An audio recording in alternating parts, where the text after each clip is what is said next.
સૂર્યના પહેલા કિરણના દર્શન કરીને દ્વારકાના જગત મંદિર ખાતે ભગવાન દ્વારકાધીશના દર્શન કરી નવા વર્ષ 2025ની શરૂઆત કરી હતી।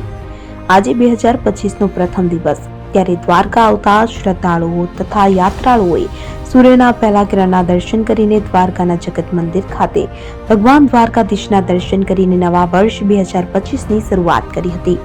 દ્વારકા સમગ્ર ભારત વર્ષના 4 ધામમાંનું એક ધામ અને સપ્તપુરીમાંની એક પુરી છે, ત્યારે ગઈકાલે સનસેટ પોઈન્ટ ખાતે સહેલાણીઓએ 2024ને બાય બાય કહીને આજે 2025નું સ્વાગત કર્યું હતું।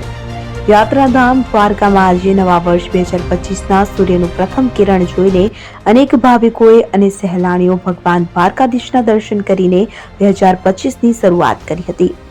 દ્વારકાધીશ જગત મંદિર પરિસરમાં યાત્રાળુઓની ભારે લાઈનો લાગી હતી।